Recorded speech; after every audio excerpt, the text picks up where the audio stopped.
Today 3 മണിക്കൂർ.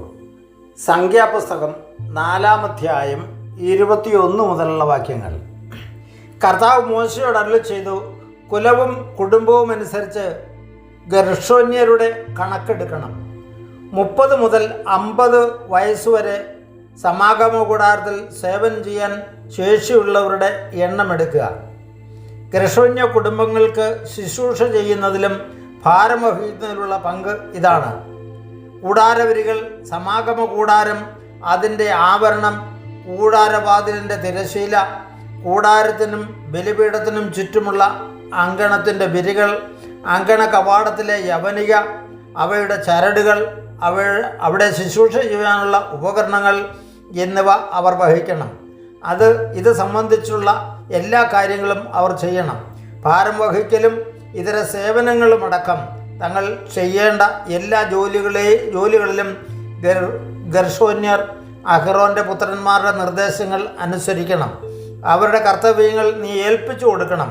ഇതാണ് സമാഗമ കൂടാരത്തിൽ ഗർഷോന്യർ ചെയ്യേണ്ട ജോലികൾ.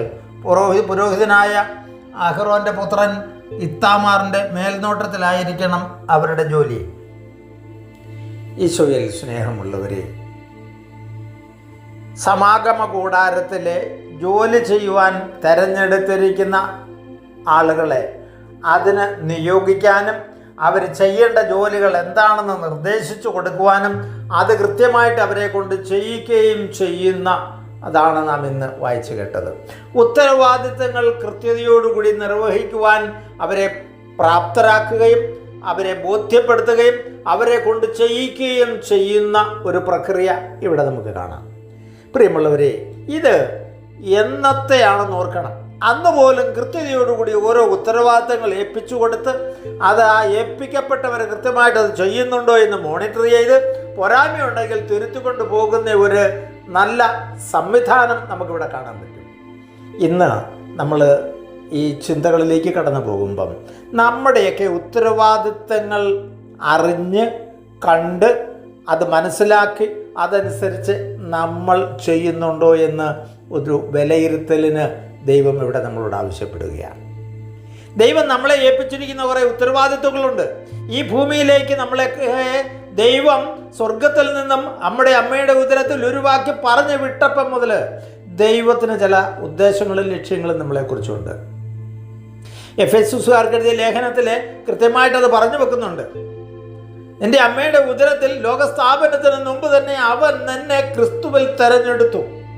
എന്നാൽ കാലത്തിൻ്റെ തികവിൽ ഈ ഭൂമിയിൽ ജാതനായി നമുക്ക് ചില ഉത്തരവാദിത്തങ്ങൾ ദൈവം നൽകിയിട്ടുണ്ട്. അത് നിർവഹിക്കുവാനും അത് നിർവഹിച്ചതിൻ്റെ പൂർത്തീകരണത്തിൽ അത് ശരിയായി വിനിയോഗിച്ചു കഴിഞ്ഞാൽ നിത്യതയിൽ എത്തിച്ചേരാനുള്ള വലിയ സൗഭാഗ്യവും അവൻ വാഗ്ദാനം ചെയ്തിട്ടുണ്ട്. പ്രിയമുള്ളവരെ, നമ്മുടെ ഉത്തരവാദിത്തങ്ങൾ നമ്മുടെ കുടുംബത്തിലെ ആകട്ടെ, സമൂഹത്തിലെ ആകട്ടെ, സഭയിലെ ആകട്ടെ, ഉത്തരവാദിത്തങ്ങൾ എൻ്റെ ഉത്തരവാദിത്തം ഞാൻ ചെയ്യുന്നുണ്ടോ എന്നൊരു ആത്മശോധന നമ്മൾ നടത്തുവാൻ ദൈവം ഇന്ന് ആവശ്യപ്പെടുകയാണ്.